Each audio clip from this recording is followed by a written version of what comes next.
So first, before I just go into details and tell you all my thoughts about this series, I would like to give a major round of applause to Ava DuVernay. Okay, she did a phenomenal job. Okay, because as I was watching episode 1, instantly I was able to identify these characters in their individuality and their background. Okay, so as you can see, Corey, you can tell that he experienced, being in a household with a single mother and maybe dealt with issues as far as going to school and getting an education. And you have Yusuf on the other hand, who experienced the background built on education being something that's important, and understanding your rights, and your rights not only as an African American, but as far as the judicial system. As you can see that being played out by his mom, of course, when she interrupts the interview that was not supposed to be going on without an adult there. You can see how she interrupted that interview with knowing her rights. Okay, so I just want to give a major round of applause because it's very relatable, and I'm pretty sure everyone can relate to each one of those kids, okay, and their background and where they came from and the foundation that they were uprooted on. So it was very relatable, and I just want to give her such a round of applause for doing that, because I was able to pinpoint who was the outspoken one, who was the older one, who was the youngest one, okay, who was the more driven one, okay, or who was the less driven one. So I really appreciate that from her, and that's what you call a true artist, and I hope to master that in my journey one day. So let's go ahead and dive into episode 1 and the things that I've learned and my thoughts as far as sharing with you all. Okay, so let's start from the beginning. As you can see, these young boys, they were out hanging out in the park, of course, doing what young boys do. They're kids, they're just there to just have fun. And we know, especially teens, okay, they are curious and they just want to be involved. All right, so in this episode, starting off, you see that, which who can you blame for that? Kids will be kids. Kids are going to be curious, especially when it comes to growing up. All right, you cannot blame kids for wanting to have a good time. Of course, this unfortunate event had to happen, which I sincerely hate that it happened to them.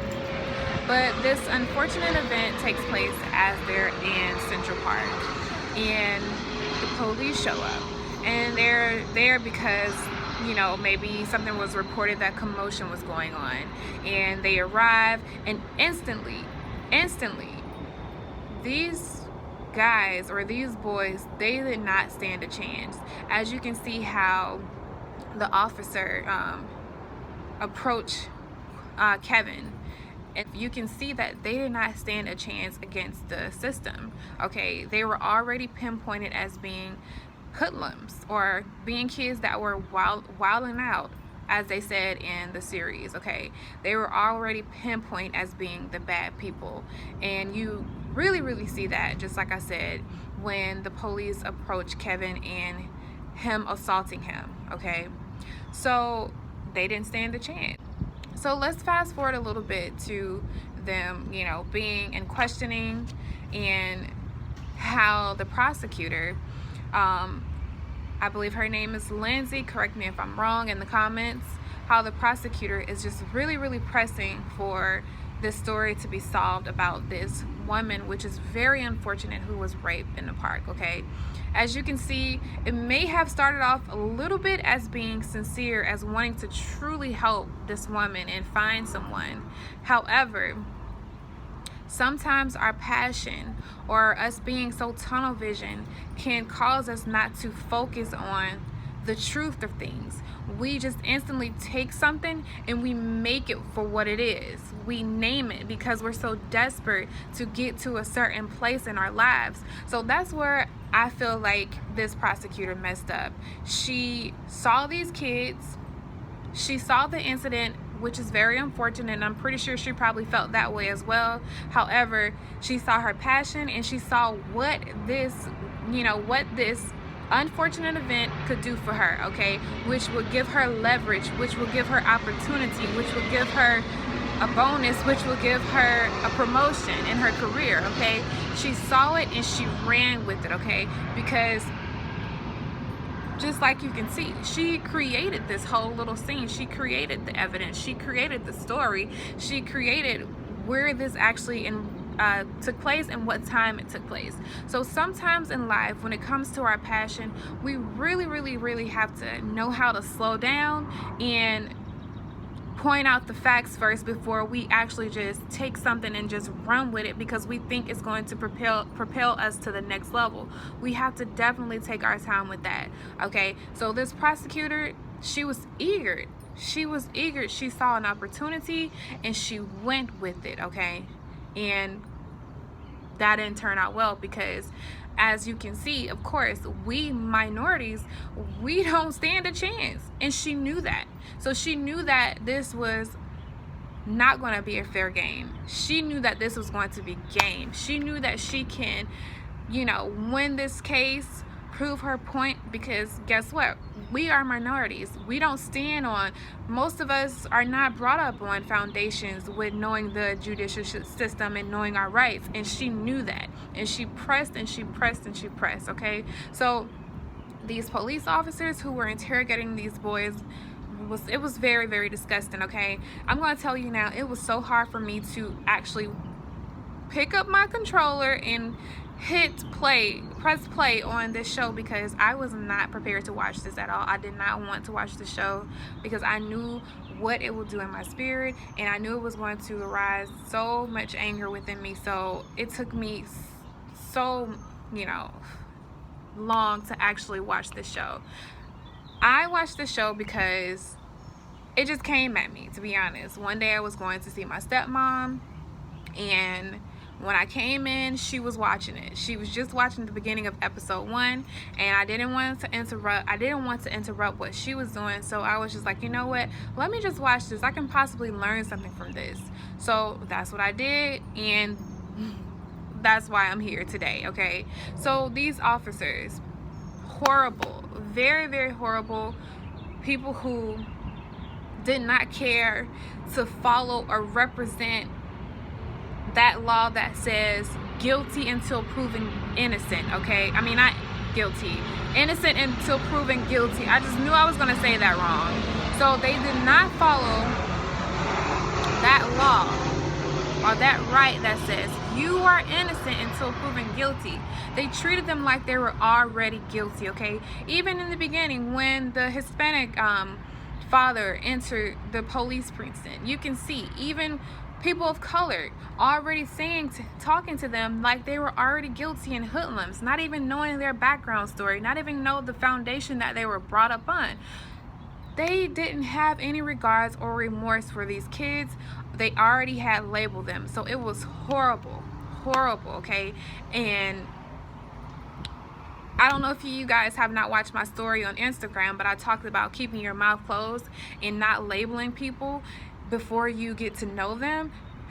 That was done to them. They were labeled before we were able to prove them guilty, and it was disgusting. It was heartbreaking. Even now today, we're still seeing the same thing, all right? And it's heartbreaking. And sometimes I get mad because I know I need to educate myself when it comes to the judicial system and knowing my rights, okay? So that's my little thoughts about, episode 1. But I'm going to tell you all what I learned from this and what I feel like you can learn from this, all right? Let me tell you. There are 4 things that I feel like we need to do, okay, or we could learn from watching this series. Number 1, know your truth, okay? Know your truth. And the reason why I'm saying that is because, as you can see, Antron, when he's inside of the interrogation room with his father forced him to admit to something that he did not do because he was afraid of what the police could do, okay? He was afraid of losing his job because he had a past with the law, and he just thought that, if he made his son cooperate, with them that his son would get off and all of this would disappear, okay? If you know your truth, in moments like that, if someone is threatening you to expose you, to maybe make you lose your job, or to take you off some type of platform, in those moments when you know who you are, no one can come against you. No one can tell you who you aren't, okay? So you have to know your truth. And even if you lose your job, or if you lose that position or that platform, you have to be okay with that because you stood on your truth. All right? Because I'd rather stand on my truth than allow someone to push me to tell a lie and then risk losing a lot of things down in the future. He lost his son after that. He lost his son because I watched an interview that said with his son Antron on there, and he basically said he has not talked to him. He said his dad is a coward, okay? So look what all of that had done to him and his family, all because he did not know his truth as a man, or know the power that he held as a man. All right? So number 2, save money. Save you some money, okay? Save you some money, because as you can see, Yusuf's mom, she, of course she had help, but because I'm pretty sure of her background and the foundation that she stood on and the things that she believed, she was able to make connections with people who stood in higher places, all right? And as you can see, there were other people who were not so fortunate to have a grand lawyer, or not so fortunate to have a lawyer at all, because money. We have to save more money. We have to save more money, all right? Because things like that can happen. I remember watching this pastor, his name is R.C. Blakes. I subscribe to his channel. I watch him faithfully. And I remember him talking about 7 things a queen should have, all right? And that's financial stability. And I 100% agree with that, because he made a statement saying, if someone was to come in your house today, or was to burglarize or break into your house today, and they demand you to give you $1,000 or you're dead, are you going to be able to provide that? Will you be able to give that to him? And of course, the answer will be no, okay? You'll be there trying to fend for your life or beg for your life when it comes to that aspect. So that's my number 2 thing. What I learned from watching this series is to save money, okay? Number 3, understand our rights. Understand our rights. As you can see, Yusuf's mom, she was demanding, let me see my son. Why do you have him back there without parental, guidance or appearance, presence? Why do you have him in there, in that interrogation room, without me being present, and he's a minor? All right?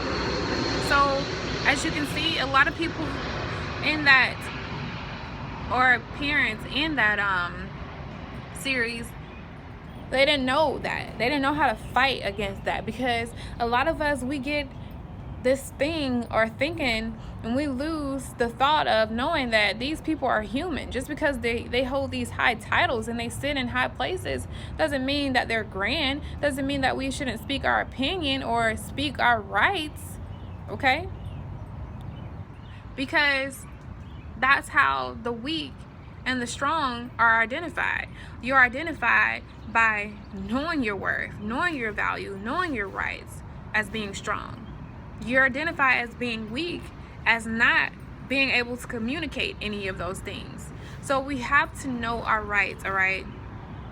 And it's not in a way as being breaking the law or forget the police, but it's to bring justice. It's to bring justice and security to yourself and your community, okay?